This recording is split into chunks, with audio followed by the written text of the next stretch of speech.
Direto para a entrevista do dia com Denise Campos de Toledo. Vamos falar agora sobre a evolução da Ômicron, a retomada de atividades e o corte de restrições, além das expectativas em relação ao carnaval. Eu converso com Miguel Nicoleles, que é médico neurocientista. Doutor Miguel Nicoleles, boa noite. Boa noite, muito obrigado pelo convite, é um prazer estar aqui. Eu que agradeço a sua participação e vamos começar falando do exterior, né? Nós estamos vendo vários países cortando restrições, inclusive o uso obrigatório de máscara, flexibilizando inclusive a entrada de estrangeiros. E aqui no Brasil nós não vamos ter carnaval, mas a gente vê também uma flexibilização maior das atividades. Eu queria saber se o senhor acha que o Brasil pode ter passado também o pico. Bom, é muito difícil sempre falar dos dados brasileiros porque a subnotificação aqui é tremenda, né? A gente tem uma estimativa de 10 a 20 vezes de subnotificação em casos e também descobrimos que a subnotificação de óbitos pode ser muito grande, né, com os dados de janeiro. Provavelmente nós passamos o pico dos casos dessa onda de Omicron, mas nós ainda estamos, mesmo usando os dados oficiais, com o quarto maior número de casos do mundo nesse momento e com o segundo maior número de óbitos diários do mundo.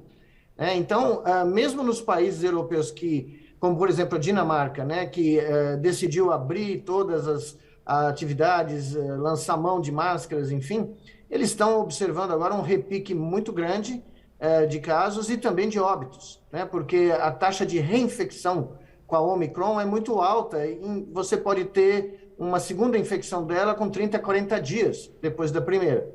Então, realmente, essas aberturas prematuras já estão mostrando os efeitos colaterais. E aqui no Brasil, infelizmente, nós estamos vendo que está ficando cada vez mais difícil de falar da pandemia, né? Porque a ideia de que ela está acabando tomou conta da narrativa, e não é verdade, né? A gente vê que os números são elevados, inclusive de mortes que passam aí da média de 800 casos por dia. O senhor falou ainda em subnotificação. Agora nós teremos o carnaval, proibição de sambódromo e blocos nas ruas, mas muitas festas. E além disso, paralelamente, nós tivemos a retomada das aulas com as crianças no início da vacinação. O senhor acha que isso pode provocar um reforço da onda? Assim, é uma possibilidade concreta, principalmente agora no carnaval, né? Nós já estamos vendo um grande número de casos em crianças e mesmo de professores na rede escolar, esse número aumentou, né? Nós tivemos em janeiro um recorde de hospitalizações de crianças abaixo de 12 anos no Brasil, um aumento de quase 10 vezes. Então, o carnaval pode vir a ser um divisor de águas novamente, né? Nós podemos ter aí, por causa das aglomerações, e a queda do uso de máscaras, e o fato que nós temos menos de 30% da população com a terceira dose, e crianças não vacinadas, né, um grande número de crianças não vacinadas, nós podemos ter o famoso repique, né? Isso, a chance é muito real e eu estou bem preocupado com isso, né? Agora, muita gente ficou com aquela ideia de que essa variante, ela causa aí consequências mais leves, os sintomas são mais leves, mas o que a gente tem percebido também é que a ciência tem avançado muito na constatação de efeitos de longo prazo da Covid, não é? Então, nas várias variantes, as pessoas começam a perceber problemas bem depois, não é? Não, sem dúvida nenhuma. E mesmo essa narrativa da Omicron ser mais leve, ela é mais leve se você estiver vacinado. Nós tivemos há poucas semanas quase 14 mil óbitos diários no mundo, chegando muito próximo do recorde de toda a pandemia para mortes em 24 horas.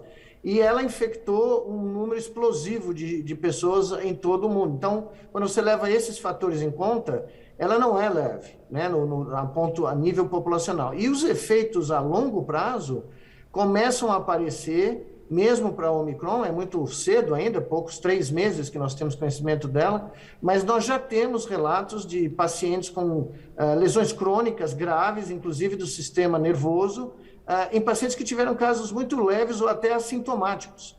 E é por isso que, desde o início, a gente fala que esse é um vírus para não ter.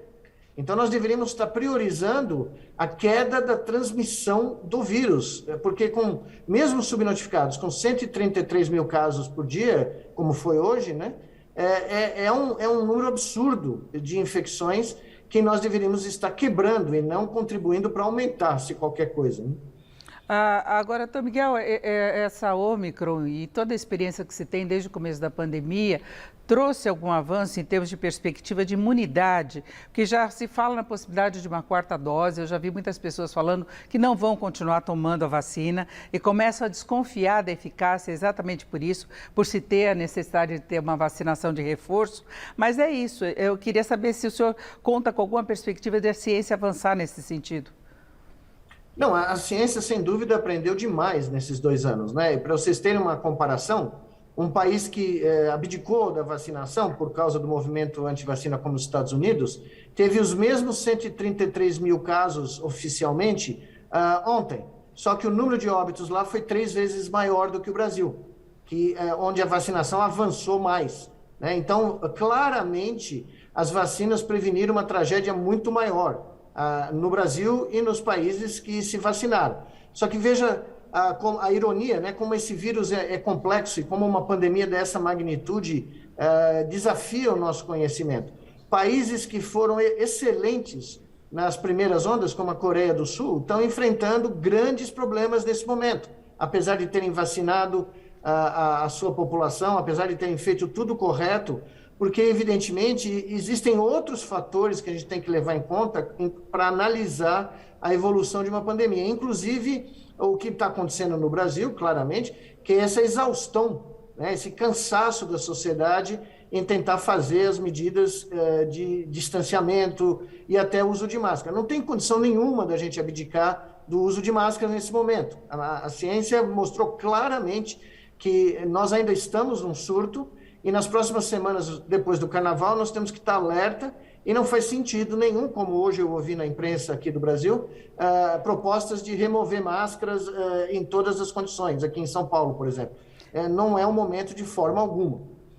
Eu ia perguntar exatamente isso do ponto de vista pessoal, não é? Porque há flexibilização em alguns locais, por exemplo, de não se utilizar máscara em locais abertos, nas ruas. Agora, do ponto de vista da pessoa que quer se cuidar, a gente ainda deve ter essa necessidade de usar máscara por muito tempo, não é? Sem dúvida, não há dúvida nenhuma. Eu continuo usando máscara em todas as condições, até para pegar coisas no entrega online, no elevador, eu ainda uso máscara. Né? E por isso eu acredito que eu passei esses 2 anos aqui sem ser infectado. Então, eu estou recomendando a todas as pessoas que continuem fazendo as medidas de proteção não farmacológicas, uso de máscara, tentar evitar aglomerações, tentar ficar em lugares fechados, sem ventilação, né, com muitas pessoas aglomeradas, porque a vacinação reduz, sem dúvida nenhuma, casos graves, reduz a mortalidade, reduz a chance da gente ter, né, um problema mais sério agudamente, mas ela não reduz a possibilidade da gente infectar e transmitir. Exatamente, tem algumas atividades que têm essa proximidade maior, como liberação de bares, restaurantes, as festas, as viagens, agora o Carnaval, então fica o alerta aí vermelho em relação a isso, né?